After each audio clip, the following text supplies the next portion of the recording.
Bien, lo que vamos a hacer a continuación es crear estos dos flujos que estáis viendo aquí a la izquierda. Un flujo es un programa, básicamente, en Node-RED. Entonces, aquí tenemos un primer programa que tiene dos nodos, ¿vale? Cada uno de estos recuadritos es un nodo. Entonces, este primer nodo que veis aquí es un disparador. Veis que tiene un botoncito aquí a la izquierda. Yo voy a poder pulsar ese botoncito y cuando pulse ese botoncito lo que va a hacer es que va a generar un mensaje, una carga de pago. Node-RED funciona enviando cargas de pago de un nodo al siguiente, ¿vale? Entonces, aquí se va a generar una carga de pago y esa carga de pago va a pasar al siguiente nodo. Generalmente lo que hace cada nodo es realizar alguna operación sobre esa carga de pago. Entonces, por ejemplo, aquí lo que vemos es que yo voy a generar la carga de pago y la carga de pago va a llegar a este otro nodo, que es un nodo de publicación MQTT. Entonces, lo que va a hacer es que va a publicar esa información en un topic que se llama Casa Salón TV de nuestro broker Mosquito. ¿Veis? Aquí es la parte interesante que os comentaba. El servidor está escrito en minúsculas y tenemos el nombre del puerto. Y aquí indicamos el topic en el que queremos publicar.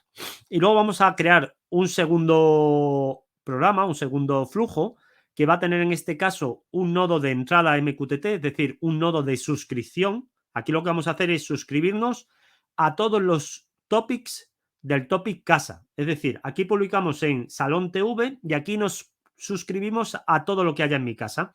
Y luego vamos a utilizar este otro tipo de nodo, que es un nodo de tipo debug, que lo único que hace es mostrarnos la carga de pago que le han enviado para que nosotros veamos que esto está funcionando. ¿De acuerdo? Bueno, pues vamos a empezar entonces, como os digo, con este primer programa, que es bastante sencillo. Aquí tenéis la interfaz de Node-RED. La zona central, esta cuadrícula que veis aquí, es donde yo voy a crear el programa. Adicionalmente tenemos aquí a la izquierda una paleta. Estos son los comandos que tenemos de programación. Pero fijaos, claro, estos comandos son súper eficientes. Por ejemplo, yo puedo montar aquí directamente una petición HTTP con un solo comando, ¿vale? Un servidor TCP, lo que necesite con un solo bloque de estos. Entonces, lo primero que vamos a hacer es, para que cojáis un poco la idea, voy a crear un nodo de estos de inyección, que es ese nodo disparador que os decía, y un nodo de depuración. Entonces, este nodo lo que va a hacer es que cuando yo pulse este botón, va a generar, va a disparar una carga de pago que va a llegar a este otro nodo y este nodo de depuración, su única misión es mostrarme la carga de pago aquí a la derecha, en el panel de la derecha, cuando tengo seleccionada la opción debug, que es la que tengo yo ahora, ¿vale? Bien, ya tengo los dos nodos, pero estos dos nodos entre sí no tienen ninguna vinculación, tengo que unirlos. Entonces hago clic y arrastro del uno al otro. Fijaos, aparece un punto azul aquí. Este punto azul me está indicando que estos nodos aún no han sido desplegados. Es decir, yo he escrito el programa, pero este programa aún no está en funcionamiento. Para ponerlo en funcionamiento tengo que pulsar el botón Deploy, que está aquí arriba. Lo despliego y ahora ya sí que está en funcionamiento. Veis que ha desaparecido los puntos azules. Y si ahora yo pulso aquí el botón del disparador, veis que aquí a la derecha me aparece el mensaje, la carga de pago del mensaje que este nodo le ha pasado a este otro nodo. Bueno, en este caso directamente, como veis, le ha pasado un número, porque si accediésemos a la configuración de este nodo, para acceder a esa configuración hay que hacer doble clic. Veis que la única misión de ese nodo es generar una carga de pago que contenga el timestamp, es decir, el sello de tiempo UNIS de esta máquina, ¿vale? Pues ya tenemos eso listo. Vamos entonces ahora a ver cómo publicaríamos en nuestro broker MQTT. Como veis, tenemos aquí una serie de comandos, comandos comunes, comandos de función, comandos de red. Esta es la parte que a mí me interesa. Entonces, aquí lo que vamos a hacer es publicar. Entonces vamos a necesitar un comando MQTT out. Fijaos, me aparece el punto azul, que ya lo conocemos, pero además me aparece un triángulo rojo. Este triángulo me alerta de que este nodo requiere configuración, que tal como está no va a funcionar. Necesito configurarlo. Y para configurarlo, como antes, hago doble clic sobre él. Obviamente necesita configuración porque necesita saber en qué servidor queremos publicar. Como ahora mismo no tenemos ningún broker MQTT configurado, pues indicamos aquí que queremos añadir un broker nuevo. Para añadir el broker, como os decía antes, simplemente tenemos que escribir el nombre del broker en minúsculas, sin más. Y por defecto, IoT Stack ha instalado el broker sin ningún tipo de seguridad para que podamos nosotros trabajar directamente, ¿vale? Esta seguridad se podría añadir a continuación. No vamos a tratar ese tema ahora para no complicarlo. Bueno, pues ya tenemos entonces el broker listo y aquí tenemos que indicar en qué topic queremos publicar. Bueno, pues el topic que queremos publicar es Casa Salón TV. Pues escribimos ahí Casa Salón TV. ¿Hecho? ¿Vale? Pues ya lo tenemos ahí listo para publicar y lo que vamos a hacer es publicar directamente el mensaje. Pues vamos a hacer este disparador, el mismo disparador que teníamos ahí, ¿veis? Lo puedo unir ahora aquí abajo. Tengo el punto azul, es decir, tengo que desplegar para que esto funcione. Voy a borrar aquí el panel de depuración para que veáis lo que ocurre ahora. Primer detalle, fijaos que aparece conectado. Eso quiere decir que sí que has conseguido conectarse con nuestro broker MQTT. Y ahora, cuando yo pulse el disparador, va a aparecer aquí la carga de pago y supondremos que esa carga de pago se ha enviado también al broker MQTT. No lo sabemos realmente, pero suponemos que sí. ¿Cómo podemos estar seguros de que ha llegado? Bueno, pues ¿por qué no nos suscribimos a ese topic? Para suscribirnos podemos usar, por ejemplo, un nodo MQTT in. Aquí veis nuevamente el triángulo rojo. ¿Por qué? Porque me está diciendo, oye, ya sé que existe un servidor, pero dime a qué topic, a qué buzón te quieres suscribir. Pues en este caso nos vamos a suscribir casa con el meta almohadilla. Hecho. Y ahora lo que vamos a hacer es crear aquí otro de depuración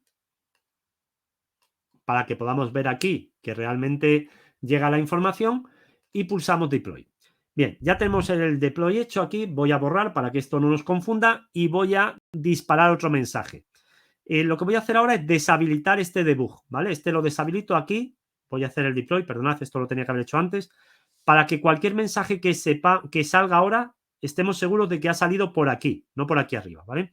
Entonces, publico y como veis, he publicado y aquí ha salido efectivamente el mensaje. Es decir, el mensaje se ha publicado en el broker MQTT y a su vez, como Node-RED estaba suscrito a este metabuzón, ha recibido ese mensaje. Otra forma de saber quién ha generado esta información es colocarme aquí directamente encima de la información. ¿Veis? Si me coloco encima, no sé si os estáis fijando, pero en la cuadrícula central ha salido un recuadro naranja punteado alrededor del nodo de depuración de abajo. Eso me está indicando que ese mensaje lo ha producido este nodo de aquí abajo, ¿vale? Fijaos que aparece ahí el rectángulo discontinuo de color naranja. Bueno, pues ya hemos visto una primera parte, que es cómo conectar Node-RED con el broker MQTT. ¿Qué podríamos hacer ahora? Pues esto nos abre una cantidad de posibilidades brutal, porque hay un montón de servidores, como os decía, que funcionan con Mosquito, desde aplicaciones de domóticas hasta plataformas de Internet de las cosas. Sin ir más lejos, por ejemplo, el propio The Thin Network es un broker MQTT. Entonces, como una aplicación inmediata de lo que generalmente solemos hacer nosotros, lo que voy a ver ahora es cómo podría yo suscribirme desde Node-RED al broker de The Thin Network, de tal forma que yo recibiese en mi Raspberry Pi todos los mensajes que mis nodos publicasen en The Thin Network. Para hacer esto, necesitamos obviamente también un nodo de tipo MQTT-in para suscribirnos, pero ahora no nos vamos a suscribir al broker MQTT que tenemos en nuestra propia Raspberry Pi, sino que nos vamos a suscribir a un broker MQTT que está en los servidores de The Thin Network. Entonces tenemos que venir aquí y decirle, no, ahora no quiero usar el servidor Mosquito, ahora quiero usar un nuevo broker MQTT. Digo ahí que quiero crear ese broker y claro, ahora tengo la dificultad de que tengo que indicar aquí los parámetros de ese broker. Afortunadamente The Thin Network nos lo pone muy sencillo y voy a acceder, por ejemplo, por aquí a cualquier aplicación que tenga en The Thin Network. Vamos a ver si tengo alguna preparada. Accedo a la consola y en la consola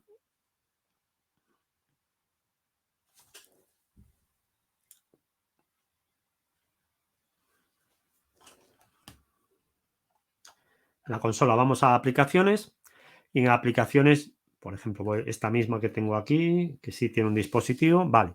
Pues aquí en integraciones, veis que tiene directamente una integración MQTT. Entonces, aquí tenéis toda la información que necesitáis. Tenéis, por un lado, el nombre del servidor. Pues bueno, vamos a coger el nombre del servidor, que es este de aquí, ¿vale? Entonces, este nombre del servidor lo pegamos aquí en el nombre del servidor. Luego está la parte de la seguridad. Voy a quitar de aquí el 1883 porque lo va a añadir luego él, ¿vale? Luego voy a la parte de la seguridad. La parte de seguridad tenemos que poner el nombre de usuario, que me lo está dando él aquí, es este de aquí. Entonces lo pego aquí. Y la clave, ¿vale? La clave es un poco distinto. Hay que generar un API key para MQTT. Entonces simplemente pulsáis aquí directamente lo copio y lo pego aquí. Esto es un número largo, ¿vale? Si lo visualizáis, es toda esta información que veis ahí. Bueno, pues ya lo tenemos todo listo. Ya tenemos entonces, le vamos a dar el nombre, este va a ser PTN. Ya tenemos el servidor, el puerto, el nombre de usuario y la contraseña. Pulsamos añadir y ahora me está preguntando en qué topic, a qué topic me quiero suscribir de ese servidor. Esto es un poco más complejo en el caso de Thin Network, ¿vale? Porque Thin Network tiene una estructura de buzones bastante compleja. Bien, el servidor, el topic al que nos tenemos que suscribir es v3 seguido del nombre de vuestra aplicación, ¿vale? En este caso ahora veremos cuál es el nombre de la aplicación, seguido de @ttn devices, luego el ID del nodo al que os queráis suscribir /app. Bueno, pues vamos a empezar entonces a crear todo esto. Empezamos, aquí escribo v3, aquí necesitamos realmente es el ID de la aplicación, ¿vale? La aplicación veis que en este caso se llama JF Mateos App, pero la podemos coger directamente de aquí, coincide con el nombre de usuario, así es que lo copiamos de aquí y lo pongo a continuación. Luego hay que poner devices para conectarte a los dispositivos de esa aplicación. Una vez que ya tenemos los devices, tenemos que ir al device en concreto que queremos unir, que queremos suscribirnos. Entonces iríamos directamente aquí a los in device y como veis tengo aquí un LHT65 y aquí en device ID tengo que coger este identificador, lo cojo, lo pego ahí a continuación y por último /app. Con esto me estoy suscribiendo a todos los app links que envíe ese dispositivo a The Thin Network. Pulso hecho y ahora simplemente para que podamos verlo voy a añadir un nodo de depuración aquí. Lo añado, borro la consola de depuración para que estemos seguros de que lo que aparece por aquí. Y como veis, ya en primer lugar, mi Raspberry Pi con su nodo de red se acaba de suscribir al broker MQTT de The Thin Network. Y si ahora yo voy aquí y simulo el envío de un uplink, ¿vale? Vamos a suponer que enviamos, por ejemplo, ABBCCD.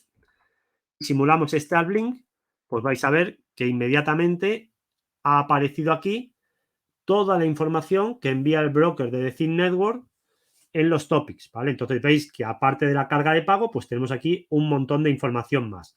Un detalle interesante. The Thin Network, como veis aquí, aunque esto es evidentemente un JSON, veis que tiene formato de JSON, lo envía con formato de cadena de texto. Entonces hay por aquí comandos para convertir de cadena de texto a JSON y demás, ¿vale? Pero bueno, aquí estáis viendo que tenemos el frame payload, es este de aquí, lo que pasa es que está en base 64, ese es el ABBCC que he escrito antes, ¿de acuerdo? Vale, pues ya estáis viendo aquí dos posibilidades distintas para utilizar nodo de red desde nuestra Raspberry Pi.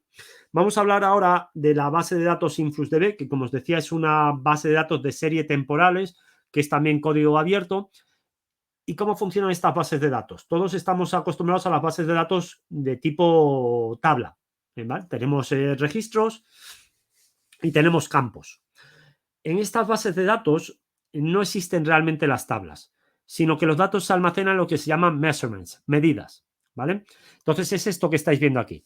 Nosotros vamos a tener medidas y dentro de esas medidas vamos a tener series y las series están compuestas por el elemento último que se va a guardar en una base de datos de serie temporales, que es el punto, ¿vale? En una serie temporal lo que se almacenan son puntos, igual que en una base de datos SQL se almacenan registros, pues aquí cambia la nomenclatura, pero cambia la nomenclatura con razón porque realmente es un concepto distinto el del punto. ¿Qué es un punto? Pues básicamente un punto es la combinación de estos cuatro elementos que estáis viendo aquí. La combinación de un nombre para la medida, ¿vale? Un nombre, un timestamp, esta es la clave de las series de las bases de datos de series temporales. Cualquier cosa que entre en la base de datos va a ir siempre acompañado de un timestamp y luego va a tener tags, etiquetas y campos, ¿vale? Los tags, ¿qué son? Pues los tags son elementos que me permiten identificar esa medida. Imaginaos que yo tengo una flota de camiones frigoríficos, ¿vale?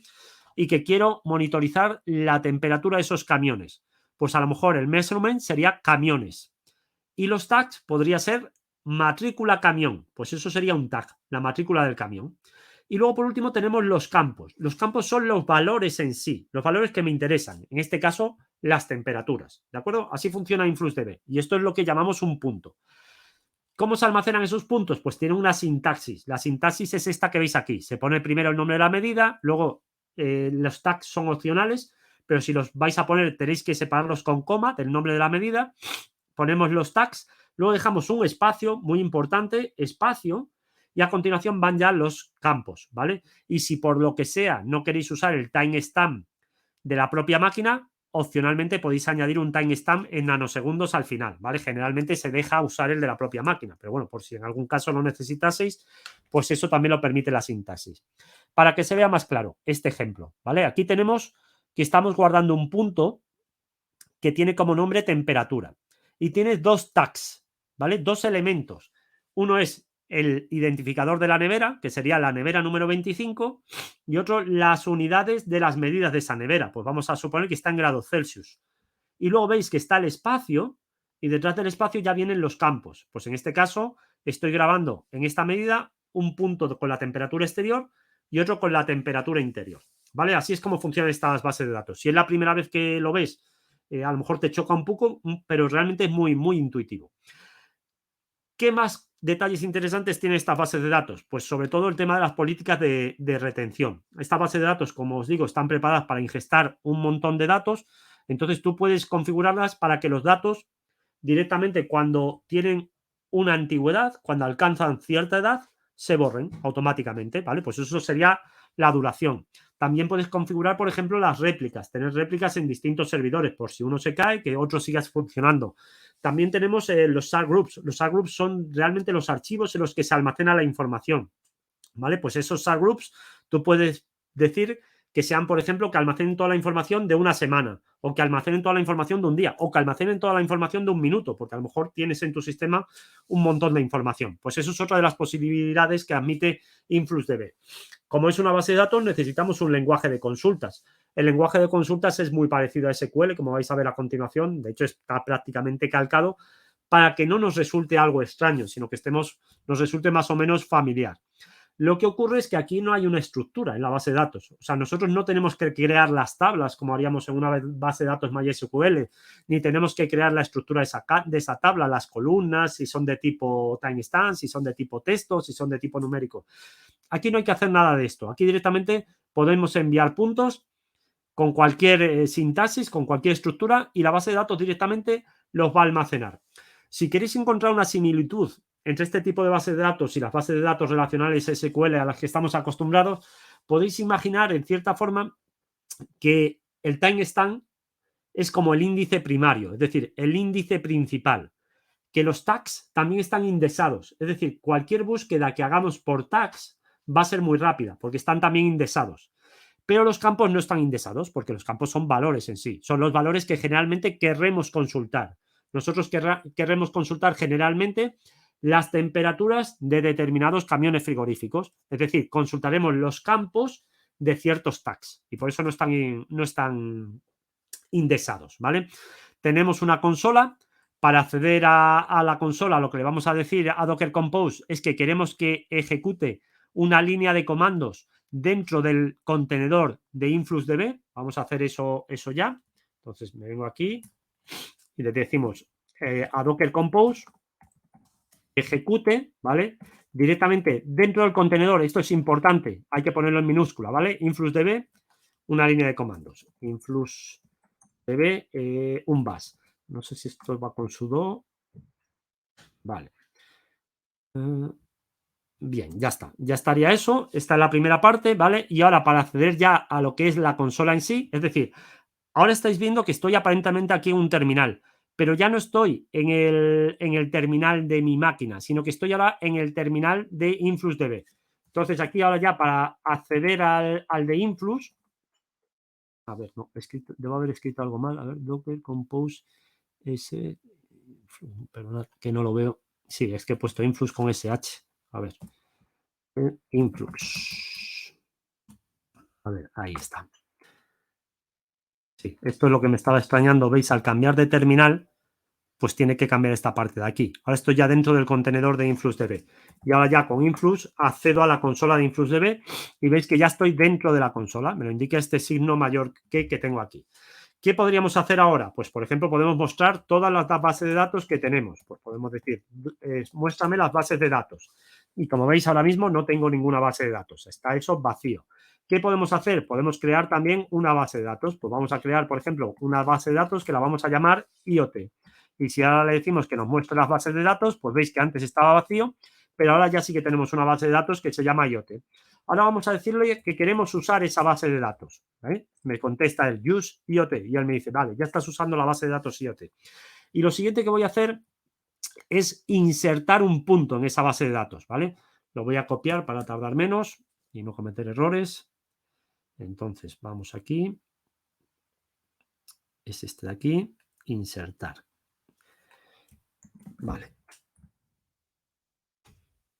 Bien, pues ya está insertado. Aquí lo que hemos hecho es insertar un punto llamado temperatura que tiene dos tags, el nevera 25 y el unidad Celsius, y tiene dos campos, la temperatura exterior que son 32 grados Celsius y la interior que son 3,8 grados Celsius. Vale, pues ya tendríamos entonces ese dato insertado. Y si ahora quisiéramos consultar, pues simplemente, como estáis viendo aquí, pues podemos hacer un select que os sonará, en cuanto hayáis usado MySQL o algo parecido, pues os sonará esto. Vamos a ver.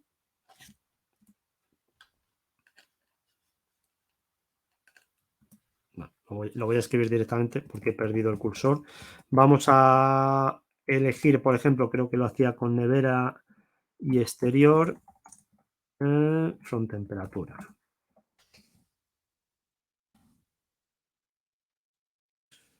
Exterior. ¿Veis? Entonces, de temperatura, de los puntos de las medidas que se llaman temperatura, quiero que me muestres los valores de, en este caso, he elegido un tag, para que veáis que podemos elegir un tag y un campo. Pues la nevera 25 tiene como temperatura exterior 32. Vale, pues vemos entonces que podemos, mediante la consola, actuar sobre las bases de datos InfluxDB. Obviamente, lo que queremos es hacer esto mismo con Node-RED. Es lo que vamos a hacer a continuación. Veis que estamos empezando a construir. Ya sabemos cómo recibir datos de The Thin Network, por ejemplo, con el broker, con la conexión que hemos hecho a su broker. Esos datos ahora vamos a ver que los podríamos publicar en nuestro propio broker Mosquito de la Raspberry Pi y a su vez los podríamos almacenar en la base de datos InfluxDB, que es lo que vamos a hacer ahora a continuación, ¿vale? Vamos a crear este pequeño programa que veis aquí, que veis que empieza con un disparador. Luego vamos a crear este nodo, es un nodo de funciones en el que vamos a crear la carga de pago que espera recibir InfluxDB, ¿vale? Entonces, en este nodo lo que vamos a hacer es esta carga de pago que viene de aquí, que recordad que simplemente trae el timestamp, la vamos a descartar y vamos a crear una carga de pago nueva. Y esa carga de pago se la vamos a enviar a InfluxDB. Bueno, pues vamos a empezar por esta parte final. Entonces, vamos a nuestro InfluxDB. Veis que este flujo que tengo aquí ya lo tengo muy lleno. Pues podríamos, por supuesto, seguir por aquí abajo, pero para ver algo distinto tenéis este signo más aquí con el que podéis añadir otro flujo y tendréis otra pestaña aquí para seguir trabajando. Entonces, voy a bajar por aquí y voy a buscar en la parte de almacenamiento. Veis que tenemos las opciones de InfluxDB. En este caso, lo que queremos hacer es enviar algo a una base de datos InfluxDB. Entonces, cojo el nodo de salida. Imaginaos que yo de este nodo no tengo ni idea de cómo funciona. ¿Qué haría? Pues me vendría en Node-RED aquí, a la documentación, a la ayuda. Y fijaos que la ayuda está muy bien, porque aquí abajo estamos viendo toda la ayuda y me está diciendo que el payload puede adquirir distintas formas, que puede ser una cadena de caracteres, que puede ser un objeto, que puede ser un array, que puede ser un array de arrays, ¿vale? Y aquí te explica cómo tendrías que construir esa carga de pago. Vamos a suponer, por ejemplo, que queremos utilizar que es bastante sencillo. Te dice aquí, si la carga de pago es un array que contiene dos objetos, el primer objeto se utilizará como nombre de los campos. Ojo, el primero de los campos y el segundo de los tags. Es decir, el orden es el contrario que el que hemos visto en la sintaxis de la base de datos. Aquí van los campos delante de los tags. ¿Vale? Pues entonces necesitamos construir una carga de pago con ese formato. Para ello yo voy a usar este tipo de nodo, que es un nodo genérico, que me permite escribir código JavaScript, y aquí directamente le voy a decir que reciba el payload que reciba, que se olvide de él y que cree un nuevo array. O sea, ahí lo que he hecho es decir, quiero que la carga de pago sea un array nuevo. Y dentro de ese array nuevo, quiero que el elemento 0, fijaos, el elemento 0 me dice que tienen que ser los valores. Entonces, vamos a poner dos valores de temperatura. Lo voy a hacer en este caso con números aleatorios, como estáis viendo aquí. Entonces, voy a enviar un objeto JSON que sea para el exterior 20 más un número aleatorio entre 0 y 5 y para el interior directamente un número aleatorio entre 0 y 5.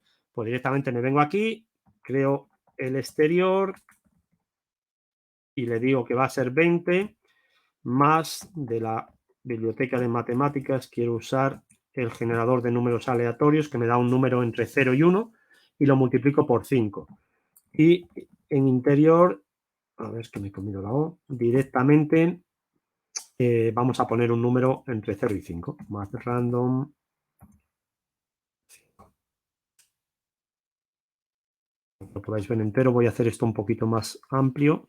Entonces, aquí lo único que hemos dicho es que queremos que en el elemento 0 haya un objeto JSON que tiene a su vez dos elementos, un elemento que es exterior y otro que es interior. Esto, como os decía, van a ser los campos de mi point, de mi punto. Y ahora voy a crear las etiquetas, que esas, como me decía la documentación, tienen que ir en el elemento 1 del array. Pues aquí vamos a tener uno que era, ¿cómo lo había? Nevera, me parece que lo había llamado, nevera, que va a ser, por ejemplo, la nevera 25, y otro que era, no sé si lo he llamado unidad o unidades, a ver, que lo tendré aquí, unidad, que va a ser en grados Celsius. Vale, pues ya lo tenemos ahí. Vale, y con esto ya tenemos construido el mensaje en el formato de InfluxDB. Vale, pues ya está entonces, lo tengo aquí, digo hecho, y ya tenemos ahí esta parte lista. ¿Qué más necesitamos? Bueno, pues fijaos, aquí en la base de datos he ido muy rápido y no he configurado aún la base de datos. Entonces, lo primero que tenemos que hacer es añadir una nueva base de datos. Para eso venimos aquí y la parte importante es esta. Le tenemos que decir en qué dirección está nuestra base de datos. Pues la base de datos es lo que os decía antes. Como están en contenedores dentro de un Docker Compose, se refieren entre sí por el propio nombre. Para referirme desde Node-RED a InfluxDB, igual que antes usé Mosquito, pues ahora uso InfluxDB y directamente lo pongo ahí, ¿vale? Que es esto que he hecho aquí. El puerto es el 8086, no hay que tocarlo. Y ahora, muy importante, le tengo que decir en qué base de datos quiero publicar. Pues quiero publicar en la base de datos que hemos creado anteriormente, que es la base de datos IoT. Pulso el botón añadir.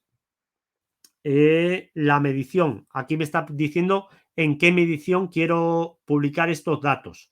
Daos cuenta que en la carga de pago hemos puesto los campos y las etiquetas, pero no hemos indicado la medición. Pues la medición creo que la habíamos llamado, no sé si era temperatura, a ver cómo lo habíamos puesto antes. Sí, temperatura.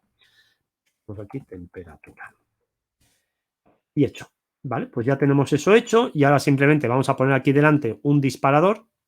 Perdón, un disparador.